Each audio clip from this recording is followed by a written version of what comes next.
All right, we're off and running. Uh, awesome. I'm seeing some stuff. Good to see people. Here we are. Here they come. I hope that let me know if you can hear it okay. My mic seemed to be acting a little bit strange this morning.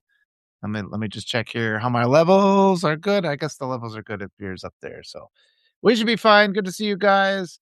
As always, this morning I was thinking, I got a lot to do today. I'm talking with some people later today. I'll be talking with okay, good. You can hear me good. I don't know why everything's finicky. It's these cables should last forever, you'd think, but every single time. And then there's this issue where when I plug in my hello Yolanda, hello Lefty Prof, Holly Molo, beautiful name. You'd think these cables should last forever, but then I unplug one and it changes everything, and the dynamics of electricity. So I was, yeah, like as usual, 40, what do we got today? 36 degrees. I guess we're supposed to get snow again. My wife was upset about that. She's ready for it to be done, be in winter. Hi, Chris. Hi, Eddie. I am a little bit ready for it to be done being winter too, but you know, we can't control the weather. But yeah, this morning I was like, oh, I should do some articles, but I'm just finding I'm much more drawn to just get up in the morning and talk to you guys for a little bit. And then hello, Chris. Good morning to you.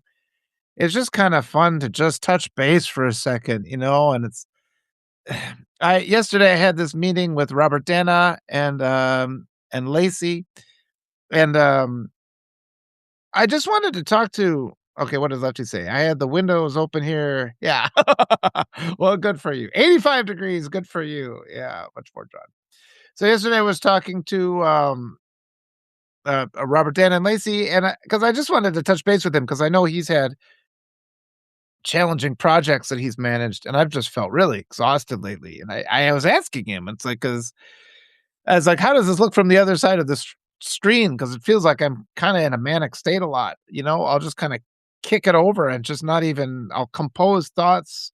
It doesn't even go through my conscious mind anymore. There's just so much to talk about. And especially now when we're in this recalibration era, not just of our national history, but of all of human history, it feels like. Um, as we look around and the things that have been hidden before are we can no longer deny the reality of all the injustices that we're facing and seeing in the world. People are still trying to deny them. People are still trying to go down with their heads in the sand. Yeah, the whole universe is recalibrating. Yep, that actually is true. And who are we to stand on top of it? We just have to surf and survive. But I was asking him because I guess this week I don't feel quite as tired. Like the last couple weeks were really, really exhausting. And maybe I'm making a deliberate effort to step back a little bit. But these talks in the morning are helping me a lot. Getting to see all you guys' wonderful comments.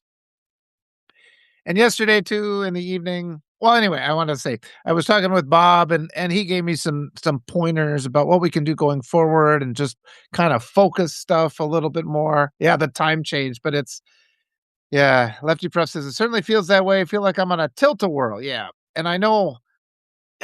Honestly, I've put myself through challenging things in the past. With studies. When I moved to Peru and I learned Spanish through immersion.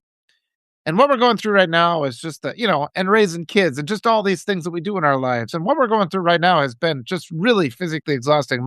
My mind has never been so challenged as it is right now. And it's such a relief to turn away from the mainstream media where all the lies are and come to a place like here and interact with all you brilliant people. Bob Dana is a former nuclear weapons expert. So talking to him, I mean, he's got PhDs, and everything. And it's just, we're like, you're having these conversations with people because it's like if you're taking a class with somebody, it's all prepared and it's all kind of sorted through and they've worked it out. But now we're sitting together with people with this level of intellect who are just really like trying to absorb and process things as fast as possible. So most of my talks that you're getting are this process. We're going through the process of learning together. It's not like me lecturing on something I know. We're trying to navigate all the confusion and try to make a little bit of sense. Like every morning, we just try to forge a little bit of sense, and we support each other. Thank you, Chris. I love your guests. Great discussions. and good people, and the people here have been wonderful. And this live feature has offered us the opportunity to just meet and reach out and get to know people and exchange information very quickly. After I'm done here, I'll be talking with Marlon Weems, who's brilliant, along with Nick Perro on our notes of the week. Um, and then later on today, I'll be talking with Jen Budd, and I'm excited to talk to her because Jen worked with Border Patrol and wrote this book about it. That's going to be at 1 p.m. Central Time. And I hope to bring Jen Budd on with some of these congressional candidates because I think, we need to change a lot of things. There's a lot of injustices that have just been passing beneath the radar through our indifference. And we just have to bring it out into the open. We got to stop pretending things are okay because they are not. We have to stop sending our taxpayer money to these systems of injustice. My first time interviewing Jen, I've chatted with her a couple times. Arturo knows her well. So, yeah, I'm looking forward to this talk. I framed it. I'm just like, this will just be us giving us a chance to get to know each other. And then hopefully I'll be able to bring her along and on some of these interviews with congressional candidates and governors. And just, I do really feel though, folks, I mean, this is a relatively small corner of the internet, but it does feel like we are making a big difference. I posted, and another thing about messaging that you have to remember is that it's not like you can write, and this is something that I've had wrong over the years as a writer. I'm like, okay, I'll write something one time and then I'll have said my piece on it. And that's just not the way it works. You have to say it again and again and again and again. And the last time I shared my article about James Carville, there was a lot more comments. A lot more people are picking this up. Where he has to go. I mean, he is blue MAGA. He is sabotaging us. And more and more people are open to that idea. Let me write what Jason has to say here. Yes. Jason says it's a transition through a grand transjunction. It happened in May 2019. It was the universe in its turning 49 phase.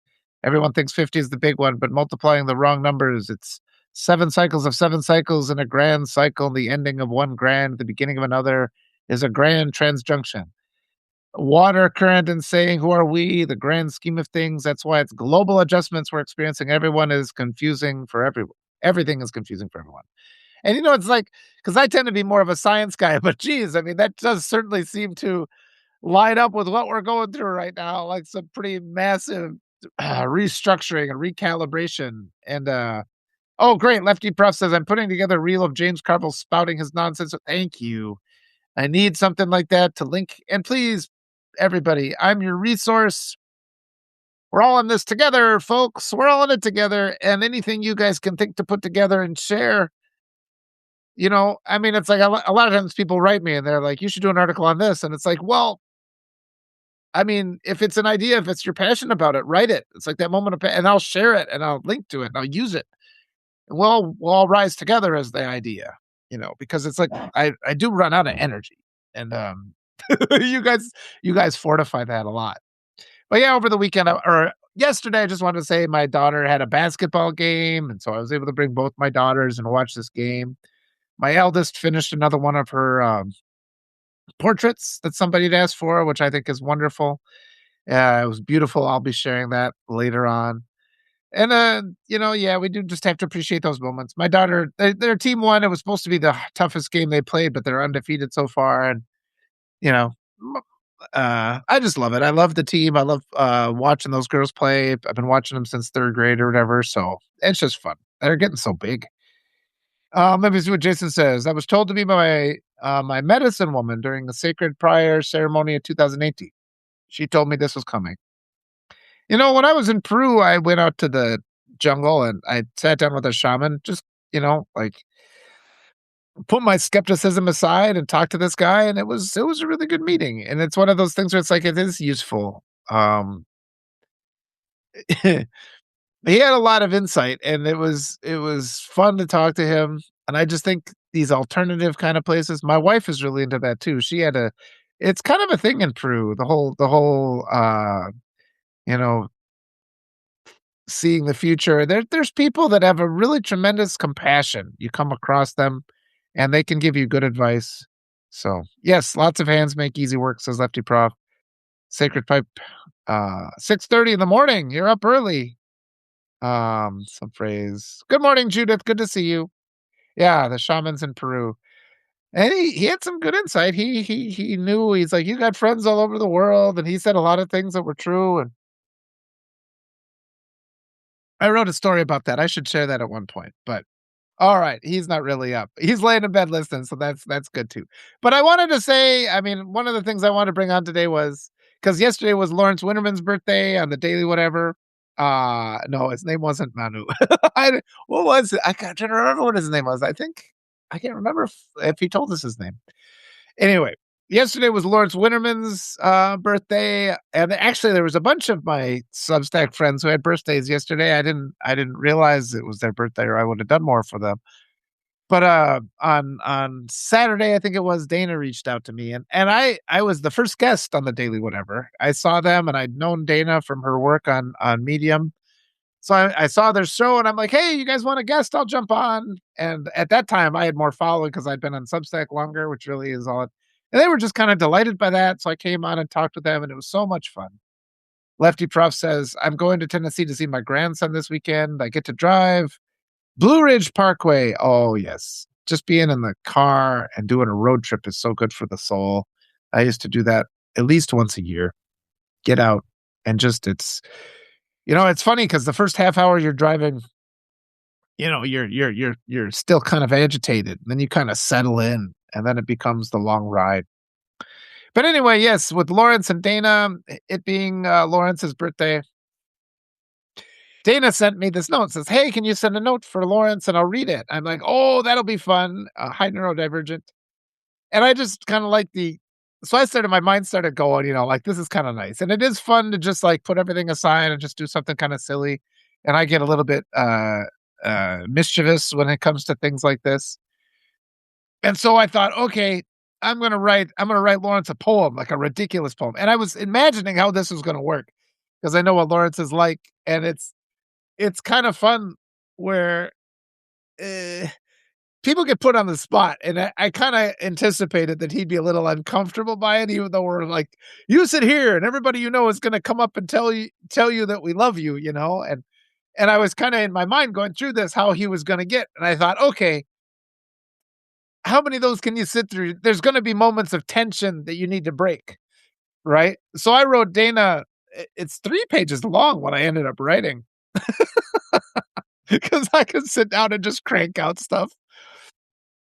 But my thought was, that he was gonna need breaks, as he was getting all these stories, I thought he's gonna need breaks, um, because it's gonna get too heavy, all these serious ones, so I'm like, "Okay, then we'll start in with one from Walter again, and it'll make him laugh," and I thought I could do this, and this would fortify him so he could listen to all this praise.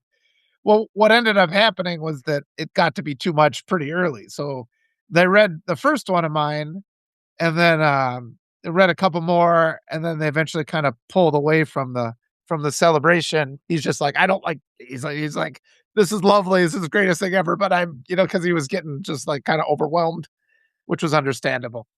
But I thought I'd read these other poems that I wrote just for fun, and the idea was to just kind of create a festive atmosphere as we're celebrating people. And I'd spent Saturday just kind of brainstorming because when Dana sent me the request, I started brainstorming, and I was on my phone. I jotted down a bunch of notes, and those became the first poem. And then I was like sitting, I'm like, here's another poem. And I was thinking I'd just keep writing poem after poem, and they'd be sort of like, I was thinking of them like Calvin and Hobbes cartoons, like interject those in the middle of all the other praise. Yeah, just to create, inject some laughter and some silliness. And I was hoping it was going to land right because sometimes I have these brilliant ideas and they they end up landing in a way that's kind of offensive. I've had that happen before. It's never my intention to offend people, but sometimes, you're trying to guess what the situation is going to be like. But let me put this. I want to be able to see both these things. I've got the poem over to the side here. Yeah, okay, I can do it like this. And then I can put this to the side here and still see your comments. Oh, good. I can reduce myself. There. So I'm going to read this poem because when Dana wrote me, she's like, we have to write something for Lawrence. And I was like, okay, so here's this poem I wrote. And actually, I'd meant for it to be kind of like an overstatement. But then when Dana read it, it was with such tenderness that I'm just like, "Oh, that's actually pretty sweet." And it's nice to write something and hear other people read your writing. So the first one I wrote was this. It goes, "Dear Lawrence, you astonishing hunk of sexy eyes smiling raw power and positive masculinity. The sun rises on your brilliance, the moon sets on your tranquility.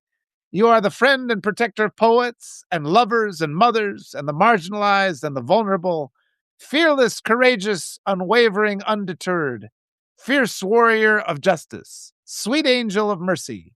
Let us all celebrate this anniversary of your creation and lift our voices in fellowship and harmony. To chant your glory, may he rise and go forth, may he gain renown, may he emerge victorious for the betterment of all. Thank you, sir, on behalf of all those whose lives you've touched and improved and sometimes saved, wishing you long life and everlasting glory." So I wanted to do like this kind of rousing, okay, I'm imagining it like we're all together in this hall, lifting up our beers and singing the praises of Lawrence. And of course, so that's how I was thinking it, like this rousing, yay! But of course, Dana, Dana read it to Lawrence and he burst into tears. And I'm just sort of like, it's kind of lovely too, isn't it? The power we have as writers to make people cry and just in a good way to celebrate their emotions. Jason writes, "Poetry rocks, dude. Your poetry is masterful. Woe is me in the world I see. How I would miss it if it set me free. Ah, reflected through fractal mirrors, spinning so fast I've held some fears that one day it might end and I would lose my greatest friend, Earth." That's lovely too, Jason. I love that. Yeah, Lefty says, "That's how I heard it when it was read. It was thinking Valhalla." Yeah, that's kind of because that was coming to my mind. But I've got a whole bunch more poems that I wrote, so I'll read all these now. And then my idea was it was to get more and more ridiculous. Thank you. You're welcome to World of Cyber. Okay. So then, yeah, my idea was that they'd read a couple more, like, "Oh, we just love you. You're great." And then it'd be just another one of my just over the top absurd poems. And so here's the second poem that we didn't get a chance to read yesterday. It goes, "Hey, Jack." It goes, "Hark, the muse. There's a splash of vibrant sea spray. Airborne salt stings the eyes. Is it Poseidon? No, it's Winterman. Rising from the roiling seas, trident held high, laughing, vanquishing his enemies left and right. The sun shines. A throbbing rainbow illuminates the horizon. The enemies scurry, bleeding into their dilapidated tunnels deep underground, never to be seen or heard from again. Their hatred, bad hair, and incompetence gone, as if it had never been. Liberation! Winterman turns to you and smiles. His glistening naked chest muscles ripple like a robustly played accordion. Sweet music in the distance erupts from the clouds. He reaches out his astonishingly soft hands and immaculately manicured nails. "Come with me if you want to thrive." His echoing voice intones, "Come to my luxury yacht. We have finger sandwiches, karaoke, and cocktails. We'll do nothing but sail my seas from now until eternity. We'll laugh, we'll dance, we'll play. We'll serenade the heavens with aha and a flock of seagulls until creation begins anew. We'll live forever on our mutual intoxication. This was the world we were promised." We all shout, "Hooray!" The Winterman with his captain's hat laughing and steering. There's a pod of whales pulling us along. They sometimes leap out of the water and smile. The yacht's a rollin' and a rockin'. The seabirds collect to cast a soothing shadow and whistle their joyous praise. Take me on. This was indeed the world we were promised. Let it be so. Let it be so. Yeah, Lefty prop. I threw in I like the thing about the accordion was kind of a little joke too. So that was the idea. I was hoping there was these lines I wanted to put in there to see his face break. It was all friamente calculado, as my wife said. And I have to change that line because I put team instead of pod of whales when I did this. Well, and what that relates to too is that Dana is a big karaoke fan. And as I was sitting here, yeah, as I was sitting here reflecting on this, just laughing to myself and writing these, I'm like, you know what the best thing in the world would be? It would just be to be on a cruise with all my friends, singing karaoke and eating those little finger sandwiches. You can eat all those, just Those are the best, and there's never enough. So imagine if he had nothing but yeah, little finger sandwiches to eat. Anyway, yeah, the idea with that second one was because I thought he needed something to laugh about, the manicured nails. Alright, so then I have 2 more and then so I was kinda keeping with the karaoke theme. Also, too, we're all Gen X. Lawrence and Dana and I were all Gen X. Um, oh gosh, we should write a poem that has the titles of all the songs on the whatever playlist, yeah. So I was making it kind of a karaoke theme, like a karaoke and party and just ridiculous theme along with Valhalla. Like a karaoke party in Valhalla was sort of like the theme of my poems that I was writing, just to get people to laugh a little bit. Because Jesus, we need to laugh right now with all this that's going on. So all this wonderful stuff, and it was just fun. It was just fun to sit and brainstorm and celebrate. Oh, Jason, I host karaoke shows here over 600,000 songs on a hard drive. Yeah, I'm Gen X. Yep. Oh yeah, I'm 51 now. So that era we lived through. It's like I still don't understand. Nobody's adequately explained to me why we can't just bring back the old 1980s MTV to just put on in the background with all the videos. I just don't believe that wouldn't be profitable. People will start talking to you. Yeah, 55. Yeah. Yeah. Go outside and play.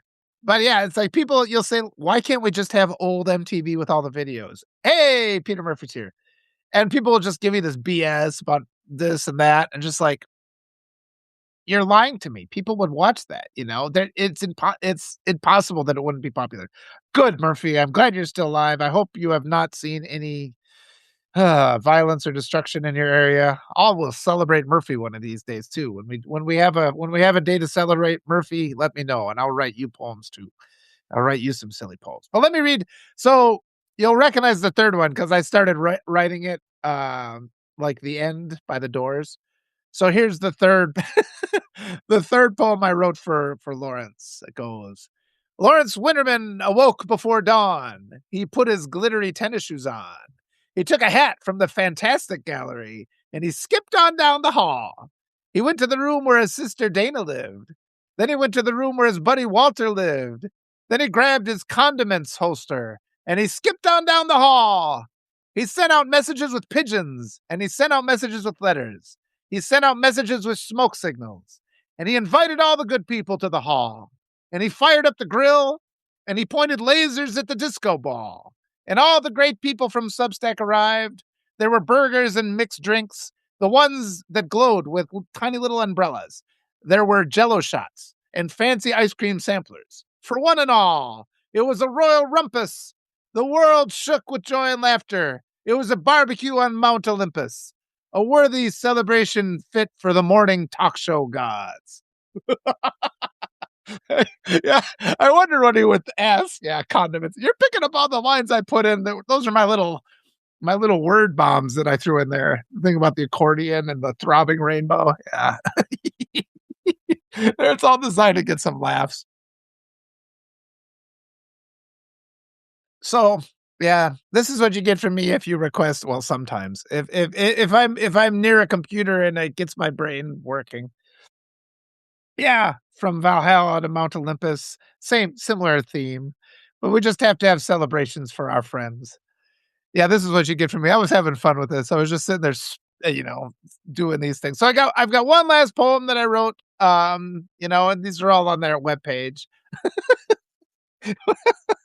But my idea was to make them get increasingly ridiculous. And like I said, but I got tears on the I got tears on the first one. So so I guess I did but I think it would have been tears of laughter if we'd have kept going. So again, imagine that they read a couple more, just kind of like typical ones. This is the kind of stuff I used to do too with graduation cards and I would just always write something just weird, just because I figured people needed to be awakened after, because you have a hard time hearing just the same old nice praise, and it's fun to have something that's a little bit of energy. So, okay, here's the last one. The roar of a valiant steed. Winterman emerges on the battlefield, his silver armor blinding in its unvanquished luminescence. Lawrence looks down upon the pitiful sniveling men, intent on acts of destruction. What's this? He cries. With all I've given you, why do you squander the precious gift of your lives on pain? And the gathering was ashamed. They lay down their arms and cried. But then Winterman jumped down from his steed and bellowed, Stop, stop, stop, none of that. Then he handed out markers to everybody. Let's have an art day to wipe those tears away. The men and women gathered there threw themselves to the verdant fields like they would have when they were in kindergarten, and a hush fell, and they drew marvelous pictures. And Winterman walked among them, saying things like, That's delightful, Jane. Tell me more about that, Alex. That one's beautiful, too. Then the people laughed, and they ran home to hang up their creations on the fridge, even though they were middle aged. All war had been halted, thanks to Winterman, his glistening armor, his wise and snarky horse, Astromax. More about him some other time. And the basic common sense that it's better to create and live in harmony and enjoy every moment, like Dana and Lawrence demonstrate every morning. Happy birthday. You're admired, needed, appreciated, and loved. Our Wintermen will make winners of us all. I had to put the other joke there, though. Yeah. The other joke there was putting in the word verdant. Because if you're doing any kind of poetry, you have to say the fucking word verdant. Yeah. Okay. So there was a moment as I was reading that one where I felt like I was channeling Gene Wilder's Willy Wonka. So that actually made me feel good as I did that. So Lefty says, I do birthday card puns. Yeah. And Jason Gale says, so I worked at the NorCal Ren Fair. Nice. 5 years in Novato. My first job there was at the Poetry, selling poems and laughter for a master poet named Pagan Neil. Nice. Laugh, Winterman. I keep hearing Superman and picturing Lawrence. I want to tell him he needs a Santa outfit for all of December. Yeah, so he should be like more. I was going to tell him that, so don't do that yet. Oh, my poems remind you of those of Pagan Neil. Yeah, it's kind of off the cuff. Actually, I've been doing a lot of that because I was starting to do a little bit more rhyme stuff because I'd go out and I'd do my I'd go and record my voice notes. That's what I was doing before I started doing these to just kind of get my morning energy, like to take the edge off my morning energy. And so I do my voice notes and then I put them into the Substack transcriber. There's this transcription tool in Substack. Since then, I've used other transcribers. There's some AI transcribers that are a little bit more efficient. They break it into paragraphs. But I used the Substack one and it was coming out in lines. And because it was coming out in lines and it was the form of a poem, I'm like, well, because I would fix up off the transcript. And I'm just like, well, I might as well throw some rhymes in here. I mean, it always seems to make poems, or it makes any kind of writing a little bit better if you have a little bit of rhymes. People tend to, and it just adds to the flow. Once people, you can, a lot of my articles, if you read them carefully, there are rhymes. I'm just I sneak them in there, not always. If I'm getting kind of serious about something, I won't do it. But in other articles, I like to write things like, this could be a speech, I like to imagine I'm giving a speech like for an actual candidate that would work for the people and the kind of things that need to be said. I've interviewed so many candidates lately. Maybe I'll be writing some speeches before. I've offered. I'm like, you guys need me to write some speeches for you. So we'll see. Jason says, rhyming always jumps into my poems against my will. I admire non-rhyming poetry so much because I lack this. Well, you can't help it but rhyme, but because I lack the skill. Somebody was funny because I had this editor because it was one of my articles that was all poems. It was all rhymes. And this editor was and she took she pointed out, was like, well, this sounds a little silly, she took one out, and I'm just like, you didn't recognize that the whole rest of the thing is literally all rhymes. So I think that, and it was a little bit cheesy, that one rhyme, but that's okay. It doesn't take people out, especially if you read it with enthusiasm. And I find, oh yes, and I saw your drawings, Jason. I saw them this morning. They're beautiful. And Jason's been doing this. He did a lovely, lovely portrait of me. I don't know. Can you? I guess you can't put an image in the live chat. Maybe that's for the best because every now and then I get infiltrated by hostile forces. But you guys are wonderful. So yeah, that's the end of my poem. My poetry blast for Lawrence. I get my main names messed up, but that was fun. And it's fun to just take these breaks. And I encourage all of you to, with everything that's going on, sitting down and just doing something like that. It helps to preserve yeah. Well, I'll do some more. I got to write something for Eric and for Shane. I understand it was there. Um, yeah, you can if you use in Streamlard you could use it, and that would be us. I was wondering, my question was whether people in the chat could put in pictures, but I guess we wouldn't want that because everything gets attacked except, all you wonderful people I can always trust, so that's wonderful. Oh, Jason's in May, so I'll have to write something. I'll have to write some poems for Jason. I used to do this when I was teaching too, and I was teaching in Peru, and I had students, and they would get bored with the lessons, and they'd particularly get bored with the grammar book, and who could blame them? And it's like, okay, I'm losing them. So I would just go home and write poems and stories. I'd write stories about the various students, and it's like, today it's a story about this student. And we'd read that, and it'd be like this 10-minute thing before class. Hi, Courtney. And then I would make the copies myself. I'd just go and pay for the copies and bring them in and hand them to the kids. Some story I read. And they would, of all the things I taught them, it's like I'm teaching English. I'm teaching English as a second language. And, they never paid such attention as when I would write stories about them, and you could just see their brains. It's like I would give them stories by, famous writers, and they would just be like, you can see a brain that's not fully committed, and it just wanders off. But if I would hand out a story, like a 3 or 4 page story I wrote about one of the kids in the classroom, they were all just silent and focused, and it was just like, just for 10 minutes, you get that level of attention, and you're a teacher to celebrate then.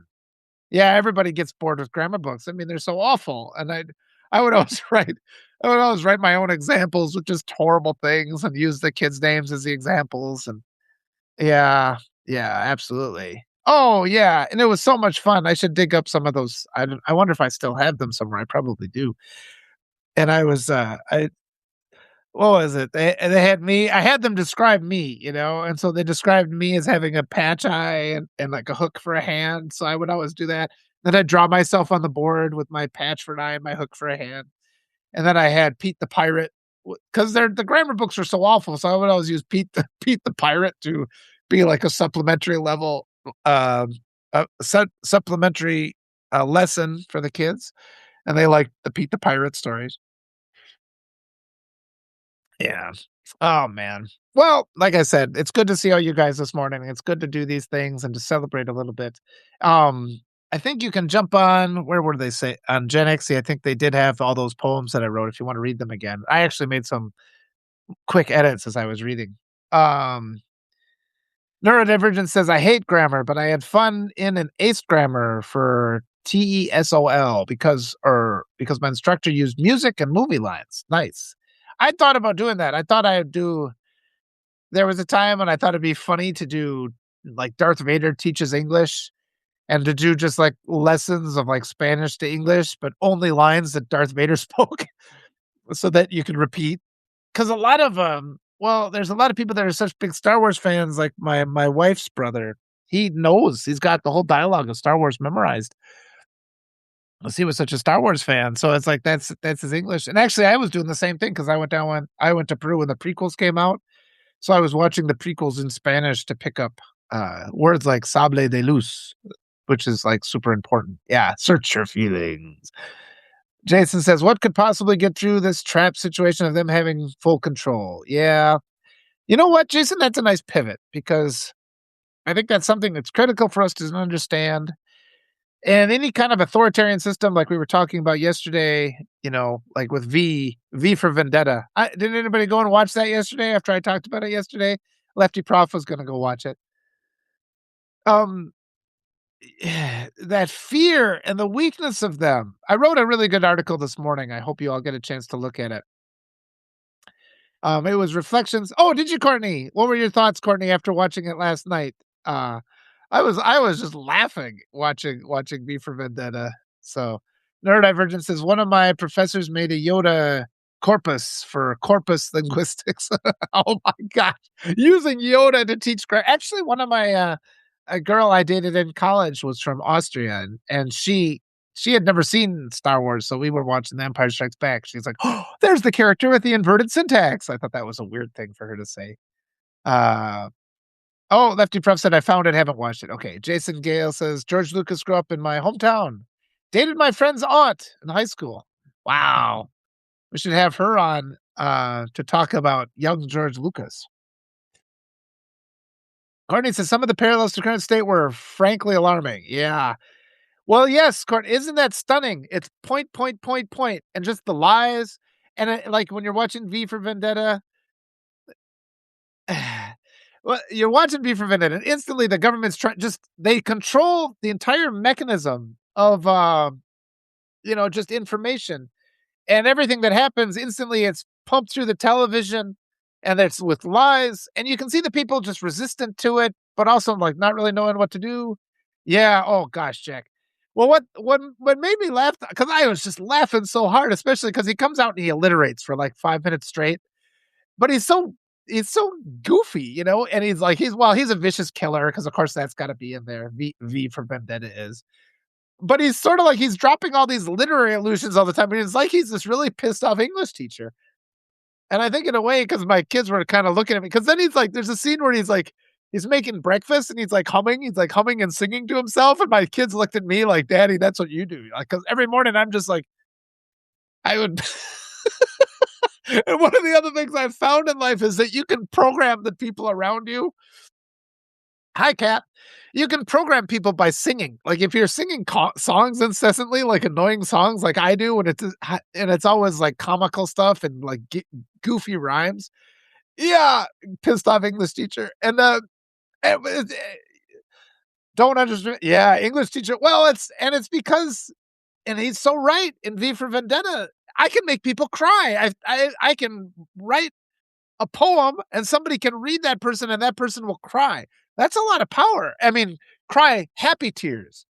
And it was one of those things, we're wizards, that's why they say, uh we're wizards. I'm gonna read Jack's comment in a second, but we're wizards, you spell a word, you're casting spells, and there's truth to that. Jack says, "Stop telling my husband my secrets. Sing guide him all day." I did it. My wife, she was sitting down and she was singing one of the songs I'd come, then she's like, "It's your fault," she says, because I was just sitting there laughing.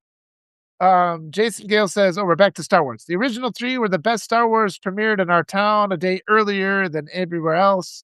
Yeah, I was 7, and the whole family went except my uncle Michael, whose flight from New York was delayed. So I went with him the next day, got twice in a row the first 2 days. American Graffiti was about our town. Aw, and was just like the movie. That's fantastic, Jason. That escapism. And Star Wars 2, released in 70, what was it, 77? I remember it. It was life-changing for me. But yeah, I like getting back to this idea of singing the songs. I was doing, for some reason I was irritated. I was just pestering my kids. So I was singing this song about Hogwarts. Because what did they say? I'm like, "It needs a new theme song." I was like, "Hogwarts, Dumbledore." And then I go, "Hogwarts." And they're like, "Name another character." I'm like, "And the cat."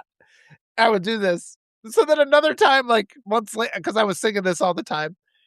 And then another time I just go, "Hogwarts, Dumbledore, Hogwarts," and my daughter goes, "And the cat," and my wife started laughing too, because I'd programmed her brain, like, the cat, that's the one thing you go to in Hogwarts that you remember, because there is a cat, but of course there always is. Cat says, "I saw Star Wars 20 times that summer it came out." I was 10. Dungeons& and Dragons cartoon, speaking of escapism. You know what, you guys? I'll tell you again, I've told it before on my posts and whatnot, but our comfort food in that first year of this awful return to our dystopian criminal, leadership, authoritarian criminal leadership, we were watching in my house, we were watching, Northern Exposure, and I don't know if you've all seen Northern Exposure, but it's such a wonderful show. It's this fish out of water show where they go to, it's this doctor from New York. He ends up, because he got the state of Alaska paid for his medical school, he has to go serve in Alaska. They send him out way in northern Alaska, and I remember when that came out, because it's this really whimsical show where it kind of addresses all the way people are different. You have the real conservative former NASA guy. You have Chris. Yeah. Well, I mean, my whole life, I've always loved to be Chris was my favorite, the radio guy, and he serves as the narrator.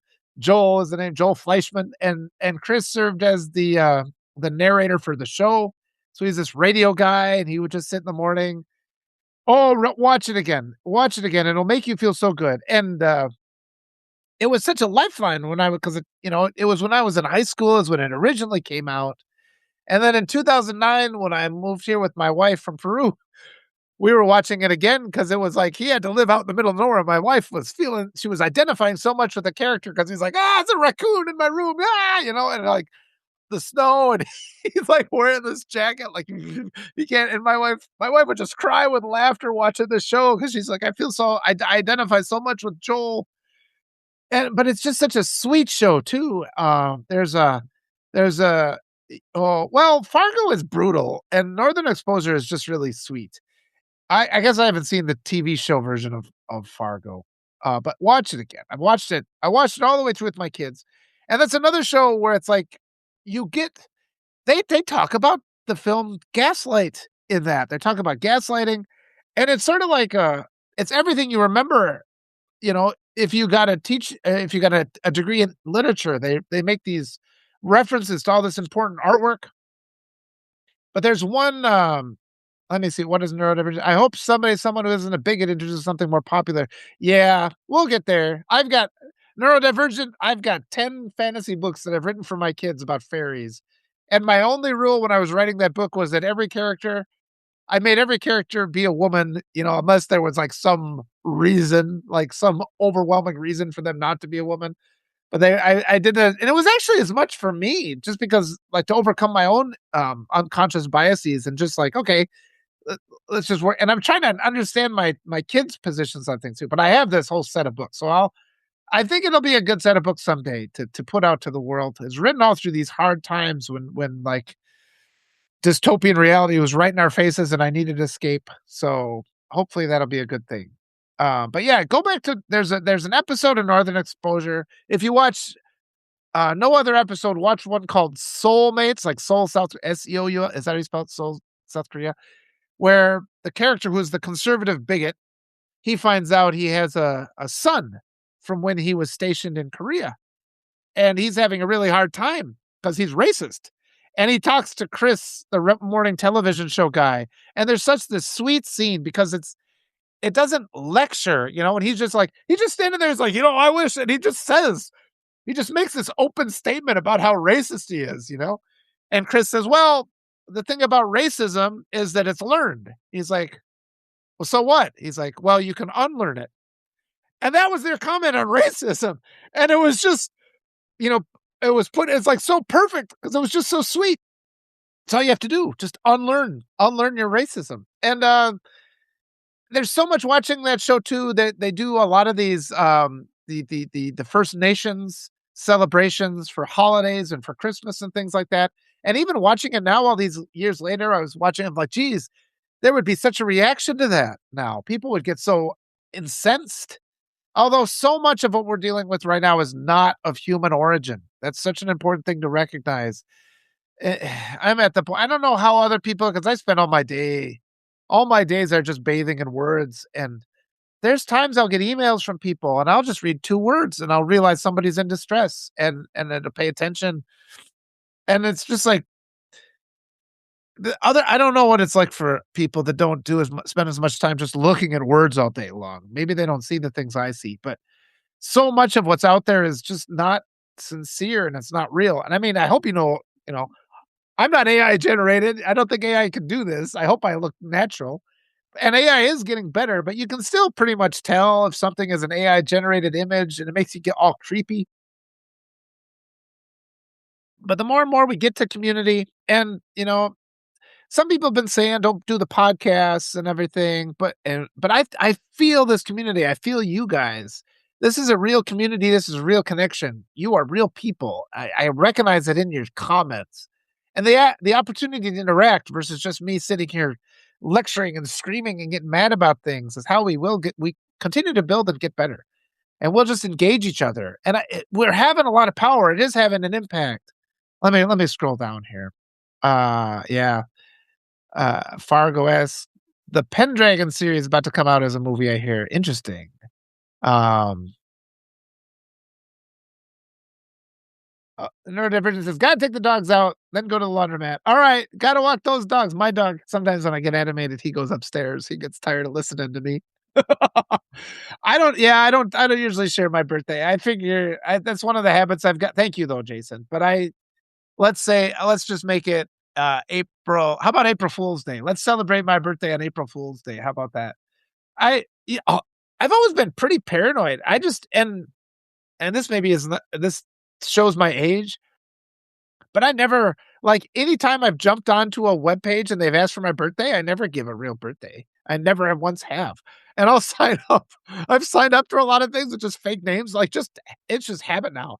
And so I'll get like, "Hey Rosalie," I'll get like emails. It's like, "Oh, this is from some service." So like inadvertently, I created this way of mapping if I'd have remembered where I signed myself. And I would always come up with names like Richard. I was like, Richard Farquaad and things like that. I'll sign myself up. Anytime they ask for information, I just don't give fair information. So I think it might be hard to track me down. Like even anytime, even when they say it's like, "Oh, your data's been compromised," it's like there's so much fake data about me that I've put into the world, like just from being mischievous. That I think it'd be kind of hard. I wouldn't want to be the person to have to search through all the things I did in my life just to be goofy, which apparently have no reason whatsoever. Yeah, Dick Farquaad. They're just the names that come to mind. You have to say Richard though, because people don't recognize the joke right away. All right, Miranda. I wish my mom would unlearn her racism. Yep, and that's actually if you guys go and read the article I posted today, there's a lot of you here. Like, you know what? Let's get 63 hearts on this article. I'm gonna go share it here, but in the chat. This one I wrote, I think I'm trying to dismantle the actual, the methodology of abuse, which is responsible for the proliferation of racism. And I walked through it here. And this is a lot of my experience. Again, I've told you guys, I grew up in a cabin that my parents built, in this rural area, as rural as it could be. And this article that I just shared, it's not necessarily like the definitive word. It's more of a seed.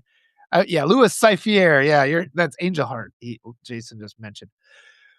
But it's just a lot of the things I write are just seeds. I want you guys to reflect on it more. I'm not saying this is a definitive statement, but I want us to work through these things and break down those barricades because there's all these boundaries we self-impose, and we have to break those down. Like this thing, like people being resistant to the idea of demanding recounts, and they instantly pivot to get out and vote. And it's like, look, people have to stand in line in America for 10 hours to vote. That's unacceptable. We should all be furious about that. But there's a lot of things we should be furious about right now. And learning what we should be furious about requires breaking down these boundaries. So I think that article I wrote, excuse me, will give you a new kind of way to think about white supremacy. Think of how the brain is programmed by malicious people. Lefty Prof says, "Trust but verify." I like that statement. I don't know what that referred to, but I just agree with it on principle. And I do appreciate it when people come back and fact check me and like, yeah, I mean, if I'm wrong and I get to learn then, so please do that. Courtney says, "If your mouth ever stops lining up with your words, we'll know you're fake." Yeah. Well, that might be done by design though. I mean, they can always just kind of displace the audio a second. Jason says, "I sort of get suspicious that AI may be trying to infiltrate creative communities to learn more about imitating humans."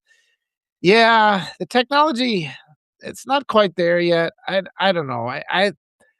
I don't know though. What I'm concerned about is being like this old guy who grew up prior to all this digital age where it all seems really foreign to me still. Like I'm still at that point. Douglas Adams had a line about it. The technology that was there when you were born has always existed, and like the new technology that's when you're growing up is exciting. But then as you get older, it's like technology becomes like the worst thing. It's an abomination, and it's like your perspective. Like having grown up as Gen X, the Star Wars films have an impact on me that people that grew up even 10 years later, it's completely different for them. So things like that are kind of how that applies to our perception of literature and various things and politics and all the things and technology. Yeah, it's something to contemplate. Well, I'm not an I'll give you that I'm a Pisces, but I'm not gonna tell you my birthday. Let's celebrate it on April Fool's Day. Dick Farquaad, yeah, amazing. Uh, Seems to me a legitimate fear. Louis, I fear. We did that. All right, there's that. Jason says, once waiting for bags at Denver airport, I noticed on the prompter paging. Yeah, Michael Hunt. Yeah, and cracked up, and people couldn't understand why. I saw one of those. Those are kind of I like watching. Here's another thing to do, you guys. If you need something that'll take the edge off you, you need to relax. Go on to YouTube and just watch fails videos. We do that with the kids all the time. The ones I like are like Russian fails, the fails that because it like a bear always turns up, or like a crow that's like 4 feet tall. You're watching these videos, it's like, oh, what the fuck? Like there'll be one where they like a bear's sitting in the house and they're feeding him chocolate, like, and they're just like, yeah, I love those. But it kind of reminds me of growing up again in the log cabin my parents built. Um, what you find is there's these people that are they're braggarts. You know, they just sit and talk about how great they are in in fighting and like who they can beat in a fight. That's kind of that is aligned with racism. There's people that they can, and they all they ever talk about is beating up people in a fight. Well, the legitimate ones, you get to the point where you're like somebody suggests fighting a bear, and like the guys that are fakers are like, yeah, I think I could beat a bear, and the toughest guy in the bar is the guy who's like, nope, you can't. And the reason he knows for certain you can't is because he's tried. I've met some guys like that. They're just like, amazing strength.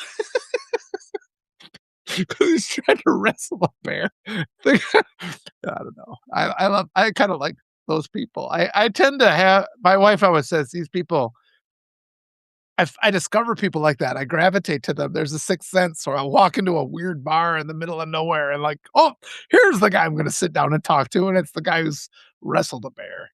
Lefty Prof says, another thing to ponder, why am I not racist? And that's I think yeah, we've often said if you grow up in the United States, you've been indoctrinated with white supremacy because everything that I mean, from the greatest, saying American exceptionalism is American supremacy. So white supremacy is fundamental to American identity, and it's something you have to purge. That was the article I wrote today.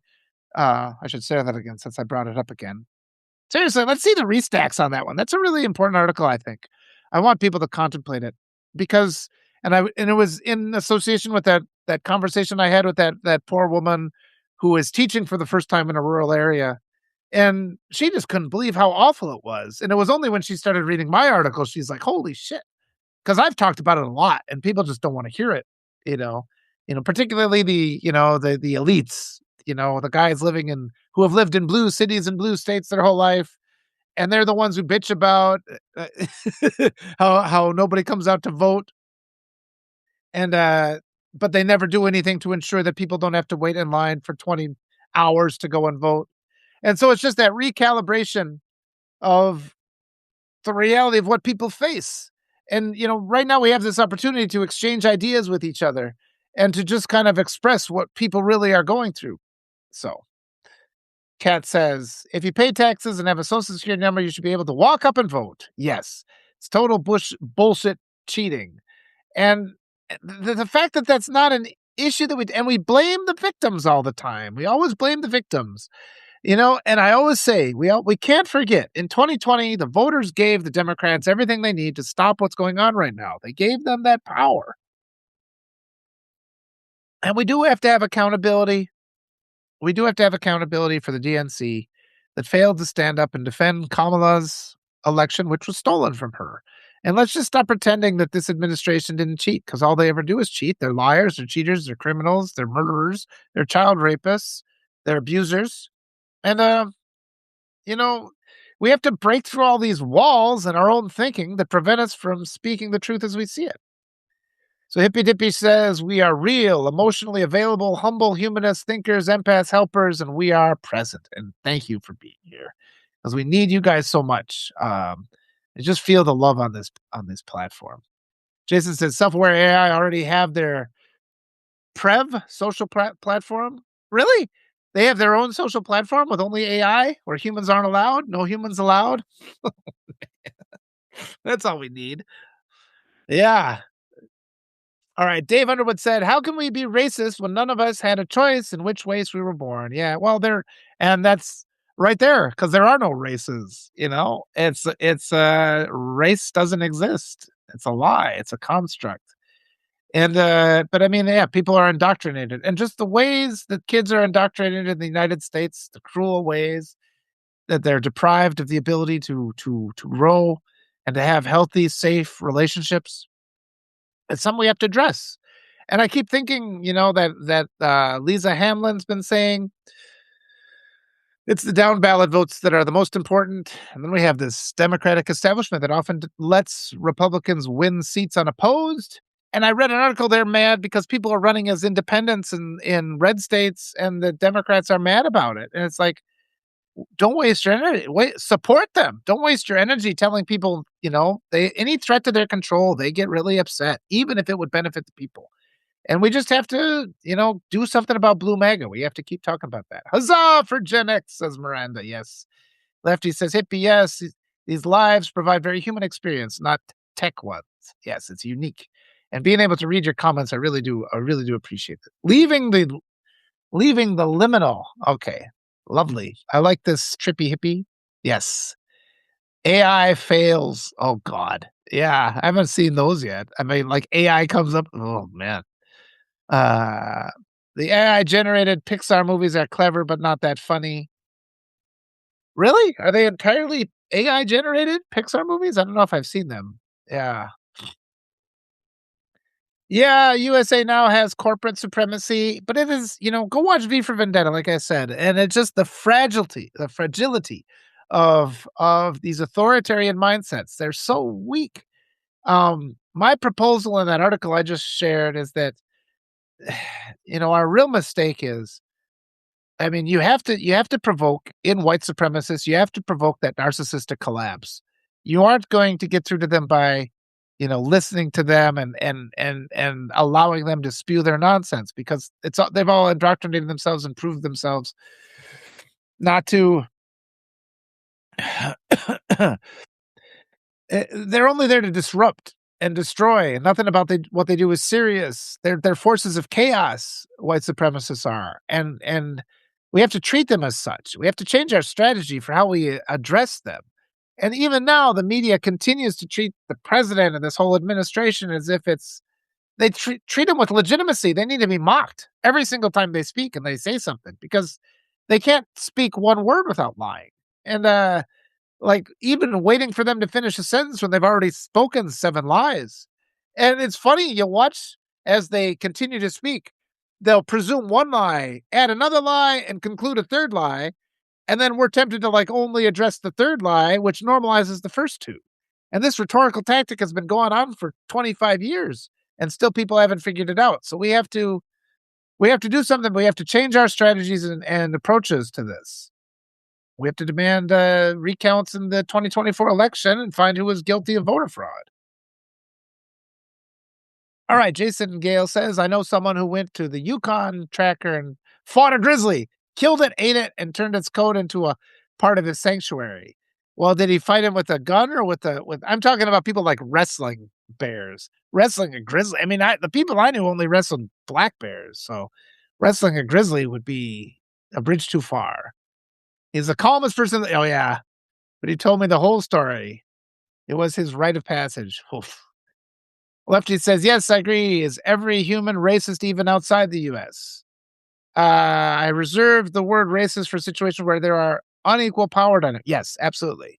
I think every human is prejudiced, though. Maybe I don't think every human is. See, that's an interesting assumption, and I've thought about that a lot. I think one of the essential deceits of the United States is that they make us believe like white supremacy doctrine is just our assumptions about humanity. So when they say things like, everybody will exploit, oh, human beings has always exploited each other. That's like a justification of white supremacy as if it's just human nature. And I think we have to separate that. Because when I lived in Peru, people were not like they are in the United States. They were kinder, and there was just a natural kindness that I just had never experienced before. and I allowed myself to be more like that. Um, but it's something you have to unlearn because it's so imposed upon you, and you end up doing things that you know aren't things you wanna do, but it's lines like "spare the rod and spoil the child," which, otherwise good parents use a line like that to justify the abuse of their own kids, and white supremacy is child abuse at the beginning. And then you get these people who are like, "Well, I was raised that way and I turned out okay." And you're like, "No, you didn't. You're a fucking asshole." It's like, so maybe we need to recognize that you're an asshole and then stop this mindset and this ideology that you're perpetuating, which is just child abuse. And yeah, I mean, me calling it child abuse is going to hurt you a little bit. It's going to make you feel bad about your life, and bad about yourself. But guess what? It was child abuse, and you have to feel bad because that's what it is, and denial only perpetuates it. So that's kind of what we're up against. Courtney says victim blaming and shaming, another marker of supremacy. It absolutely is. They come right out from the get go and they say our beautiful children are born in original sin, and that is white supremacy because our children are not born into sin. Uh, and Lefty says, I highly recommend you check out Eric Krim III on Substack. I will. That sounds fantastic. More wonderful people I'd love to talk to. Jason said, I was raised Native American and always in communities of multiple cultures. Wonderful. Yes. And I mean, there's a lot in my area. The Ojibwe are the First Nation here, the Ojibwe people. And I've gotten to learn a little bit about it. And it is another one of those things where you'll sit down with a spokesperson from that group and you'll just feel peace. It's a new perspective on the world. Every time I've gone and had a wonderful talk with somebody from the Ojibwe tribe, it's always been a positive experience. I should deliberately seek more of them out or look for the opportunities when they come up because it's that alternative to the American white supremacy model that is just so toxic to us all. Jason says every person is an individual to themselves, unique. Classifying and categorizing and labeling is why privacy laws exist. Well, they don't exist anymore because Roe v. Wade protected our privacy. And that's one of the things that got lost. We should all be mad because repealing Roe v. Wade was a repeal of our privacy. That was a unenumerated right. These rights that aren't specifically listed in the Constitution, which are granted through the Supreme Court, one of them was the right to privacy. We don't have it anymore because they repealed Roe v. Wade. Millie says, sorry, I'm in the car today, so there will be a lot of in and out of app freezes up all the time. Okay. Sorry about that, Millie. Jason said, racism is taught, not born with it. It so came from sibling rivalry. Well, yeah, I've written a couple articles of how racism has developed. And remember, it hasn't always been the same throughout history. I mean, slavery started as punishment and it evolved to equating sin with skin color. Christians are largely responsible for racism as we know it today because they were making so much money on the slave trade. And I mean, the crimes of Christianity, I was reading Carl Sagan, The Demon Haunted World, and how they were burning, they were just accusing women of being witches so they could steal their property. So a lot of the wealth of the church is from just burning women to death and taking everything they owned. And at some point, I think we need reparations for these fortunes that were built off of brutality and abuse and murder. That would be good. Jason barehanded. No, oh, geez, he killed a grizzly bear barehanded. That's impressive. Courtney says, I have a black bear family living close to my backyard. I have no urge to wrestle them. Nope, don't. Yeah, please don't wrestle a bear. Sometimes I want to cuddle the babies. Well, yeah, even the babies would probably kick our ass. Yeah, I've seen bears. I don't know. That's interesting. They say most people go through their whole lives without seeing bears. I've seen a lot of bears, so I guess that tells where I've lived and gone through. Humans do not always manipulate each other. Yeah, that's something that had to be, the worst of them figured it out. Lefty says understood. Rolling down. Jason said there was just one language spoken by humans at one point. It's probably true. Polly says, I got a book titled Spare the Rod, Spoil the Child, and kindly handed it back. Yeah, it's a child abuse book. And I've often said that to adults, when they're just like, they start talking about spanking or whatever. I'm like, I don't believe in beating kids, but I do believe in beating adults. And they get so appalled by that. It's like, yeah, if I catch you hitting your kid, I'm going to hit you. And they get so mad. I'm just like, well, now you're talking about assault. I'm like, no, I'm talking about preventing child abuse. And, yeah. Jason says, "Why don't you ever see elephants hiding in trees?" Lefty Prof, Roe v. Wade was the only place that existed. Yeah, we've lost our right to privacy. That's something that people need to know. Jason Gale, it's why I mean, they've been deliberately trying to create this police state, this AI, that putting cameras everywhere, and just like the amount of data that they have to go through with all these recordings. It's just weird. Jason says indigenous tribes of these two continents are and were the alternative to civilization started in Sumer. Yeah. Privacy laws in Europe, Jason again. Privacy laws in Europe long before USA for specific reasons. Yeah, the United States, it's a dying empire. It really is, and we have to unlearn a lot of the BS we've been told about. All the supremacy language has to go. Millie says religion has been a method of murder for millennia. It's been a justification. Yeah. Now we weren't killing bears on purpose, Terry Ann. Yeah. Okay. Oh, that was something.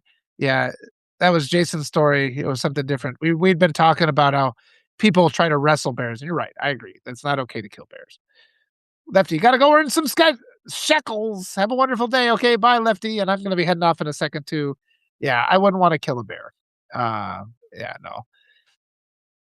That context of that conversation was actually about having respect for bears, and uh, Jason was talking about a First Nations ritual, so that's what that came from. And that's an interesting topic too, because in the conservative rural area where I grew up, yeah, it was just the disrespectful means of hunting and just the attitude. You get these, they look like they're the ICE agents. They stomping around through the woods, and every hunting season, all these guys keel over from heart attacks.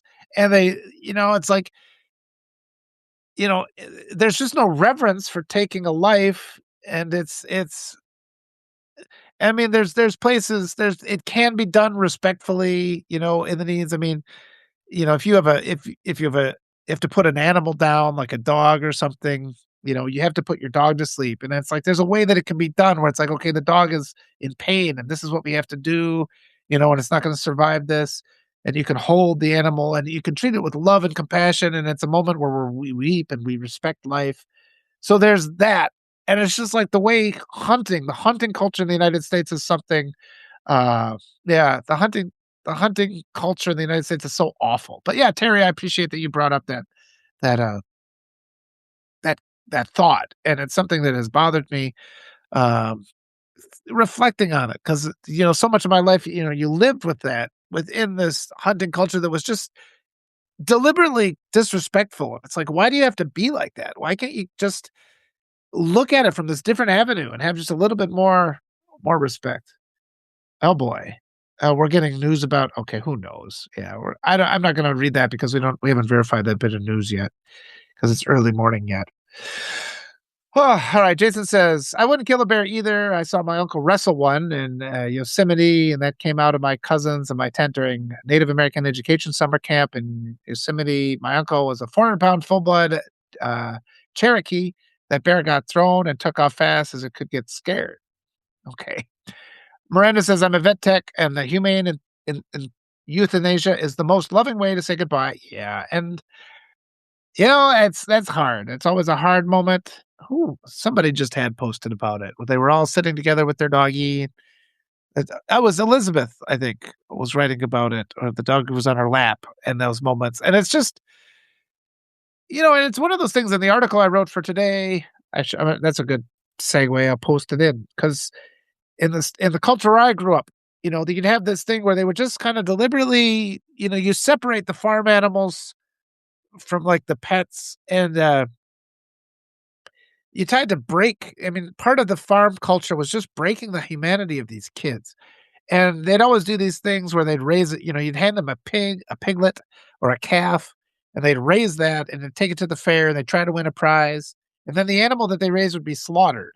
And I just remember I have vivid memories of this where like a year, all these little kids in my class, 106 kids in my graduating class, and they spent the whole year talking about this animal that they were raising and taking it to the fair and how much they loved it.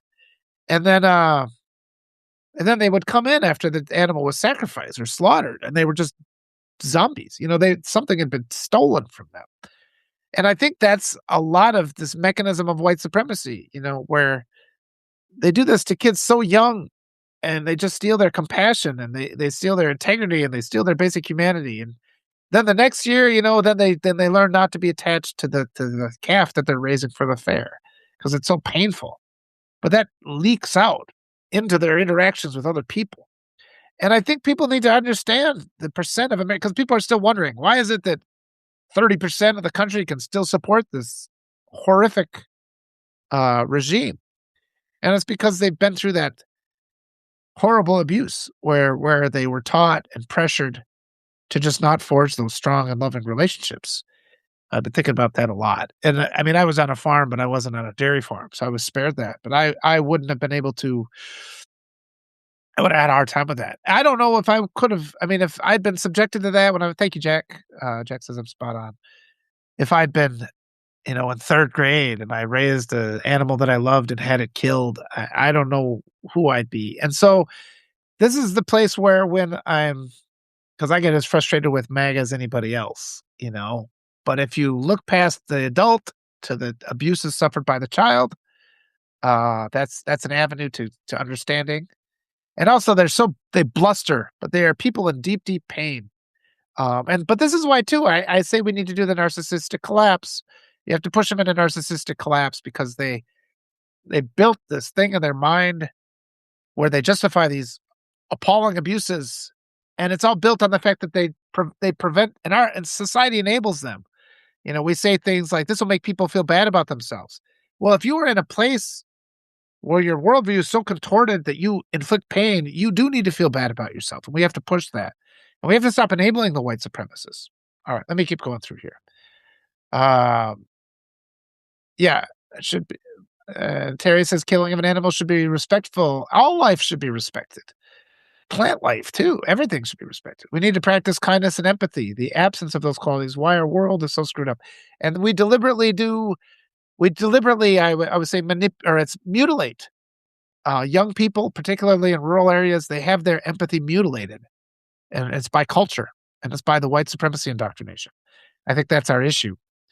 Polly says, deer love my pasture, safe zone, too many hunters in rural areas. Yep. Jason says, all my past pets died in my lap and my arms, except for two. One tried to hunt coyotes and the other just disappeared. I write a comic about him, Dexter, on my Substack. Just a link, Dexter. And Jack says, you're spot on. I appreciate that. And Jason said, a child's mind is not a bucket to dump your crap into. It's a candle. Yeah. Well, actually, I think it is. I think it starts as a flame and then people blow it out and we need to protect it, Terry says, I appreciate that insight. We are taught that nature and animals are for the benefit of humans only. It's upside down. Yeah. And again, that's the First Nations is different. I will speak no more forever. Chief, what's his name? I forgot but yeah, you read those wonderful, wonderful stories and that philosophy. And it's just one of those things. The second you start reading it, you read 2 words of it. You read 2 words of it and you're like, it just fills your soul. It's like, this is the way I can allow myself to live. And we only believe the other thing because we're just never permitted to have these other options. White supremacy, that's why they hate diversity, because they know if you see literally any other perspective besides what they push on you, that's what you will pick. And you will reject white supremacy. And so this is why those of us who are good people have to be more willing to push back against these things we've been indoctrinated never to say. All that indoctrination protects this white supremacy narrative that just is child abuse. It hurts our kids. Yeah. Courtney says, a lot of my yard is mostly clover for them and the bunnies. Yeah. Vegan, Cindy said, you got me again. Yeah. Some states allow bear baiting and hunting guides. They set up a site and pay the state so they can feed the bears. Then they're used to going to that area and they sit and wait and shoot them. It's disgusting and cruel. In this state, they hunt them with dogs, and that's pretty awful. I don't like that. And it's cruel for the dogs too, frankly. These dogs chase those bear, and then there's a fight. People always lose a couple dogs. And I don't know. It's just some of the stuff that goes on is just so horrific. I don't understand how, in some parts, like these dog fights, and that's rightfully that is illegal. That is awful. I mean, cruelty to animals is a crime. And yet there's these some traditions in places here where they'll hunt bears with dogs and the bears will I mean, it's cruel for both the bear and the dog. And it's just there's not a conversation going about how awful it is. Yeah, I appreciate the Terry Ann's here. We kinda that Terry Ann's comments helped, kinda bring in these ideas and just treating all life with respect and is so important, and, but that's the too, just breaking down those barriers about those fights we don't even take on. Nothing is insurmountable, we just have to start doing it. Carney said, "I love the First Nations outlook. We belong to the land, not the other way." Is it Dan George? Is that his name? It's kind of it's a beautiful poem. Uh, Jason said, "Guess what? We're not separate from nature." Yeah, I mean, if we don't take care of the earth, it's going to kill us pretty quick. I had a whole book that I wrote for my kids about that. They had to go repair the earth in the book, and they had to meet an emissary of Mother Nature. All right, three-dimensional. We are supernatural and can remember it. Um, yeah, Jason says the reason you never see elephants hiding in trees is because they're so damn good at it. Yes. Uh, uh, uh, it's not Megan. We are bombarded with messages growing up that we have to eat meat. Eating animals is bad for the animals, the environment, and our health. It is stunning how quickly you lose weight and how quickly you feel better if you switch to vegetables. I've done that. I go back and forth. Um, I'll eat vegetables for a while, and it takes a day or two, and then you're like, okay, I can do this now. And then you're like, then like the smell of meat becomes off putting, which is really important. Yeah. I've been kind of moseying that way because it just makes you feel better. Also, with my breathing, I find my breathing issues go away if I'm on a vegetarian diet. And also, it can be delicious if you actually sit down and, if you're just sitting there like eating broccoli and nothing else, but if you make yourself a nice salad, yeah. People always ask me why I don't eat animals. I think the better question is, have you asked yourself, have you ever decided to eat meat or just do it? Yeah, absolutely. Oh, and there's Elizabeth. I'm about to finish off, but it's good to see Elizabeth here. Courtney, off topic. I'm thrilled to have found a no-kill wildlife removal service, live trap, catch and release. I'm 95% sure I've got a skunk friend living under my house right now. Yes. And it's nice to do the no-kill option. It makes you feel better. And those little hits we take. I mean, and that's the thing. They build up, and they tell us this is what you do when I switch to no traps with the mice in the house or the live traps with the mice in the house and things like that. And it's just like there's that sting you feel, even a mouse, if you put out a mouse trap and kill a mouse, it makes you feel bad. And this attitude that we should push past that it steals from you. You can see more of the color of the world and the beauty of the world if you're not out there just inflicting agony upon it. And that's the white supremacy agenda is just that constant cruelty because they don't want to take the time to feel that sting. But if you allow yourself to feel that sting of hurting things and how you inflict pain, in the article I wrote today, my dad's only response when he hurt us was just wait for the pain to go away. It's like, just wait. Okay, you're better now. Let's resume normal behavior. And just not acceptable. It's like, take the time to learn a little bit of your own emotions so that you're capable of guiding people through these hard moments. Um, Hunting with dogs is bad for dogs. Yeah. Dog sledding is bad for dogs? I thought that I'd like to hear more about that one because I thought teams were well taken care of with sledding. I guess I wonder if it's inherent to the people who own it. I mean, there's a lot of Amish around here, so you see the horses pulling the carts around, and I don't know. Is that cruel for the horses? I guess I really hadn't. I I've been told the dogs. I don't know though. I mean, what are the justifications and what is the truth? Um, thanks for giving me something else to think about. Millie, there's a petition going around for a man in Alabama to not be executed. Yes. Do you have that? I saw Natasha Kay's been sharing that. It's important to support through actions too, not just words. Found not to be guilty. Governors decide to execute him anyway. Yeah, that's America. Terry Ann said, when I said we are taught that animals are for our benefit, I was referring to yes, I know what you meant, Terry Ann. Yes. And that is this white supremacy indoctrination has been interwoven with everything we think in America. Hi, Walter. I finally got down to where she said hi.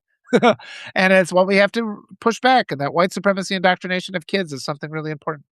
I'm gonna have to take off in a few minutes. I got another talk scheduled with Nick Paro at 10, and Marlon Weems is gonna be on there. So if you haven't had enough chatting yet, come into there. I got some nice kid pictures to show. So I'll no more comments, please. I'll get down to the last ones and then cut her off for today. But it's been a delight talking to you guys.